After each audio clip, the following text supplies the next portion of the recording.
अखिलेश की एक और विधायक देने वाली है इस्तीफा। बीजेपी में आने के लिए सपा नेता लगा रहे लाइन। आजमगढ़, रामपुर और गोरखपुर से ज्यादा प्रयागराज का हाई रहेगा पारा। पहली बार माफिया रहेंगे दूर। न अतीक, न मुख्तार, न आजम, न अब्बास, माफियाओं के सहारे चुनाव लड़ने वाली पार्टी हो जाए सावधान। 2024 चुनाव से पहले समाजवादी पार्टी का धड़ाधड़ विकेट गिरना शुरू हो चुका है। पहले दारा सिंह चौहान ने विधायकी से इस्तीफा देकर बीजेपी का दामन थामा और अब अखिलेश की एक और विधायक बीजेपी में जाने वाली हैं और उनके बीजेपी में जाने का मतलब है प्रयागराज सीट पर समाजवादी पार्टी को तगड़ा झटका लगना। इस बार आजमगढ़, रामपुर, गोरखपुर से भी ज्यादा प्रयागराज का पारा हाई रहने वाला है। ऐसे में इस चुनाव में कई तरह के बदलाव आपको दिखेंगे।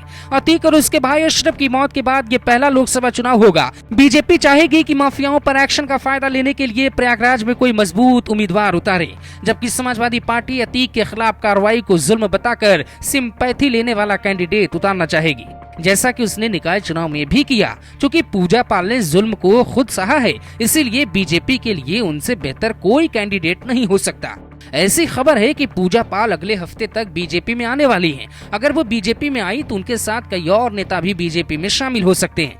कहा तो ये तक जा रहा है कि ये अभी शुरुआत है। सपा के कई बड़े नेता बीजेपी में आने के लिए लाइन लगाए हुए हैं। योगी आदित्यनाथ का टारगेट चूंकि 75+ सीटों का है, इसलिए उनकी प्लानिंग है विपक्ष के मजबूत नेताओं को अपनी पार्टी में शामिल किया जाए। और प्रयागराज सीट इस बार सबसे हॉट सीटों में से एक रहने वाली है, इसीलिए बीजेपी यहां कोई गलती नहीं करना चाहेगी। जिन सीटों पर विपक्ष अपनी पकड़ मजबूत करने की कोशिश करेगा, उन सीटों पर बीजेपी पहले से ही बढ़त बना लेना चाहती है। जहां तक प्रयागराज सीट की बात है तो अतीक की मौत के बाद प्रयागराज से पहले चुनावी नतीजे आए, उसे देख के खुद सीएम योगी भी चौंक गए। उन्हें लगा कि जो पब्लिक बुलडोजर की पॉलिसी से खुश हो रही थी, वो चुनाव में इतना कैसे पलट गई। 13 मई 2013 को प्रयागराज निकाय चुनाव के जो नतीजे आए, उसमें अतीक के वार्ड चकिया से सपा की जीत हुई। बसपा ने अतीक की पत्नी शाइस्ता को उम्मीदवार नहीं बनाया था, लेकिन अतीक के प्रभाव वाले इलाके में सपा की ही जीत हुई। शायद इसीलिए बीजेपी भी चाहेगी कि सपा की विधायक पूजा पाल साइकिल छोड़कर कमल पे सवार हो जाएं और माफियाओं के खिलाफ मोदी योगी की कार्रवाई को और मजबूती दें।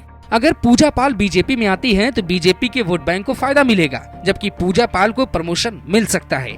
पिछली जातियों के वोट बैंक में पूजा पाल की अच्छी पैठ है, जिससे बीजेपी का वोट प्रतिशत बढ़ेगा। पूजा पाल को योगी सरकार में मंत्री पद मिल सकता है या सांसदी का टिकट भी मिल सकता है। हालांकि पूजा पाल की जैसी पकड़ है, ये उम्मीद जरूर है कि अखिलेश उन्हें रोकने की कोशिश करेंगे। सपा के कई बड़े नेता उन्हें समझाने की कोशिश करेंगे, पर सियासत हो या प्यार, जाने वालों को भला कौन रोक सकता है। अगर पूजा पाल ने ठान लिया है कि उन्हें मोदी योगी के नेतृत्व में ही काम करना है, तो फिर सपा के सांसद समझाएं या विधायक या फिर खुद अखिलेश चलकर उनके घर पहुंच जाएं, ज्यादा फर्क नहीं पड़ेगा। अब चूंकि 2024 चुनाव में ज्यादा वक्त बचा नहीं है, इसीलिए जोड़ तोड़ की राजनीति आपको खूब देखने को मिलेगी। कोई नेता इधर से उधर जाएगा, कोई उधर से इधर आएगा, पर आखिर में फैसला पब्लिक के हाथ में होगा, किसे कुर्सी देनी है और किसकी कुर्सी लेनी है। Bureau report, global Bharat TV.